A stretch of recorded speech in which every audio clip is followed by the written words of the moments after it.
आज आपण महाप्रसाद केळी वाटप पाण्याचं वाटप काय करणार आहे याचं मागचं काय सांगाल? राष्ट्रवादी काँग्रेस पक्षाचे राष्ट्रीय अध्यक्ष अजितदादा पवार, आमचे नेते सर्व एकच वादा अजितदादा असे यांचं लौकिक आहे। त्यांच्या वाढदिवसाप्रित्यर्थ आज ते हजरतबाबा ताजुद्दीनचा जो दिवस आलेला आहे त्यामध्ये आम्ही गुलाबजामुन, केळी, पाणी व जे शक्य आहे ते त्याचं वाटप जवळपास 2 तासापासून आम्ही करतो आहे आणि याचा एक आम्हाला खूप आनंद आहे। दादांना उदंड आयुष्य लाभो अशी आमच्या सर्व नागपूरकर नेत्यांची सर्वांची इच्छा आहे। या प्रसंगी आमचे तानाजी वनवे ज्येष्ठ नेते आहे ते सुद्धा 2 शब्द बोलतील।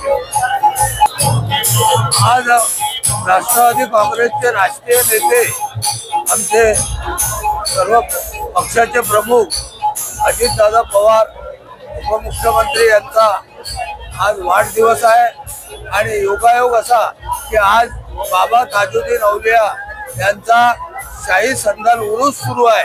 या निमित्त दादाच्या वाढदिवसा प्रित्यर्थ या ठिकाणी मिठाई वाटप, फळ वाटप, पाणी वाटप आणि सर्व या संदलमध्ये येणाऱ्या सर्व प्रवाशांचा दादांच्या वाढदिवसानिमित्त आम्ही त्यांचा शाही संदलचं आणि सर्वांचं स्वागत करतो आहोत।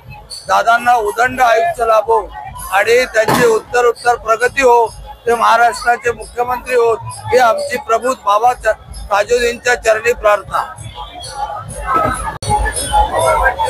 राजाभाऊ टाकसाळे, राष्ट्रवादी कांग्रेस प्रदेश का अध्यक्ष। उर्स के उपलक्ष्य पर अजितदादा, हमारे राष्ट्रीय अध्यक्ष अजितदादा पवार, इनके जन्मदिन के उपलक्ष्य आज जो कार्यक्रम आयोजित किया है और सभी भाविक को, सभी हमारे बंधुओं को मैं हार्दिक शुभकामना देता हूँ।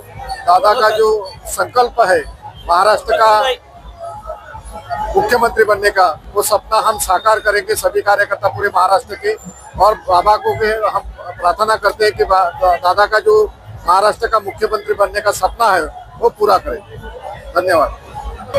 महाराष्ट्राचे उपमुख्यमंत्री आणि आमच्या पक्षाचे नेते राष्ट्रीय अध्यक्ष माननीय अजितदादा पवार साहेब यांचा आज वाढदिवस जल्लोषात सादर होत आहे।